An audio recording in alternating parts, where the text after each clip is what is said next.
अब हम यहाँ पे देखेंगे कि हमारे पास एक कंटेनर में डाटा है, उसको डायरेक्टली हम दूसरे कंटेनर तक उस डाटे को कैसे पहुँचा सकते हैं। हम यहाँ पे डिस्कस करना चाहते हैं कि डाटे को शेयर कैसे करना है कंटेनर के बीच में।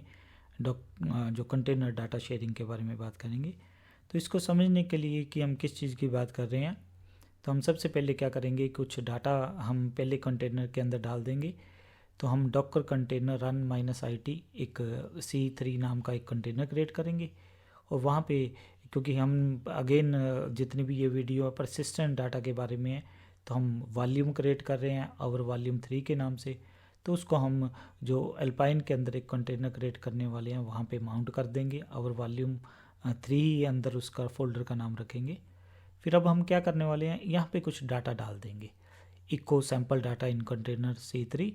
तो हम इस फाइल 3 के अंदर डाटा डाल देंगे। तो कैट से हम कंफर्म भी कर लेंगे, अब बाद में एग्जिट कर लेंगे। अब हमारा कंटेनर हमने -rm का वगैरह ऑप्शन नहीं दी है, तो कंटेनर हमारा अभी है स्टॉप हो गया। बट हम देखना चाहते हैं हमारा क्या है कि डॉकर वॉल्यूम ls भी है। तो इसने ऑटोमेटिकली एक क्या कर दिया, वॉल्यूम क्रिएट कर दिया और वॉल्यूम 3 वाला। और इसको हम वेरीफाई भी कर सकते हैं कि भी ये डाटा जो डाला है वो है कि नहीं है। तो डॉकर जो वॉल्यूम इंस्पेक्ट कमांड और वॉल्यूम है, तो उससे वो डिटेल बता देता होता है। तो यहाँ पे उसने ये फोल्डर शो कर दिया varlib। ये हमने पहले भी देखा है कि ये जो अभी हमने क्रिएट किया है, कौन सा कंसेप्ट यूज़ करके किया है कि जो आपका वॉल्यूम क्रिएट हो जाए ड्यूरिंग कंटेनर क्रिएशन, तो उसी को हमने वेरीफाई भी कर लिया है। तो यहाँ इंस्पेक्ट कमांड से वो और ज़्यादा डिटेल बता देगा कि एग्जैक्टली डाटा जो डॉकर ने होस्ट सिस्टम पे कहाँ रखा हुआ है, तो ये डायरेक्टली आ जाएगी। उसको ls से आप वेरीफाई भी कर सकते हो और कैट से ओपन करके भी देख सकते हो कि भी डाटा है कि नहीं है। और अगर कंटेनर देखना है कि कंटेनर एग्जिस्ट कर रहा है कि नहीं, वो कंटेनर है। तो हमारे पास अब C3 कंटेनर है। अब हम वॉल्यूम को यूज़ किए बगैर हम ये कंटेनर से डाटा दूसरे कंटेनर में लेके जाना चाहते हैं। हम जो डाटा है वो पहले कंटेनर का डाटा कहाँ डालना चाहते हैं, सेकंड कंटेनर में। तो अब हम जो कमांड चलाएंगे डॉकर कंटेनर रन -it। अब हम जो नया वाला कंटेनर है, जो सेकंड वाला कंटेनर है, उसका नाम C4 रख दिया।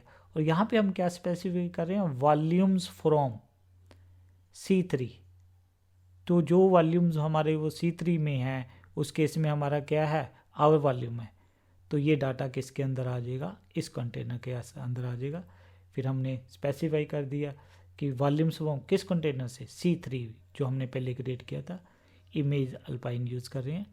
तो हम जब जैसे वेरीफाई करेंगे तो हम देखेंगे वो जो कंटेनर 3 का डाटा था वो कंटेनर 4 के अंदर भी आ गया। तो फर्दर वेरीफाई करने के लिए, क्योंकि इसके अंदर एक लाइन है, हम एक लाइन और ऐड कर देते हैं, echo sample data added from container C4। और यहाँ ध्यान रखना है अपेंड सिंबल लगाया है, अगर एक ग्रेटर देन सिंबल लगाओगे तो वो ओवरराइट हो जाएगा, इसलिए 2 बार ही लगाया। इसका मीनिंग ये लाइन भी हो जाएगी, ये लाइन। तो उसको वेरीफाई कर सकते हैं कि 2 लाइन है कि नहीं है। तो ये पहली वाली लाइन, दूसरी। तो एग्जिट करेंगे तो इसको हम बाहर जाके फिर वेरीफाई कर सकते हैं। बाहर जाके एक्सटर्नली हो सिस्टम पे, अगर फिर वो फाइल को ओपन करेंगे फाइल 3 को, तो वहाँ पे हमें वो नज़र आ रहा है। द्वार से आप चेक भी कर सकते हो C3 के अंदर कि वो डाटा जो हमने थोड़ा सा ऐड किया था डाटा C4 के अंदर जाके, क्या वो C3 के अंदर भी।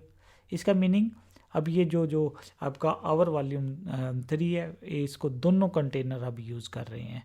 तो कोई भी कहीं से भी जाके हम चेंज करेंगे वो दोनों जगह अवेलेबल होगा। तो ये वाला डाटा यहाँ पे नज़र आ रहा है। तो उसके बाद हम इसको रिमूव करना चाहते हैं, तो हम Docker container stop C3 C4 तो इकट्ठे भी स्पेसिफाई कर सकते हैं। हमने दोनों कंटेनर को स्टॉप कर दिया, फिर रिमूव कर दिया। अगर डॉकर वॉल्यूम ls करते हैं तो वो स्टिल हमारा वॉल्यूम 3 अवेलेबल है, उसको वेरीफाई भी कर सकते हो, डाटा भी है उसके अंदर।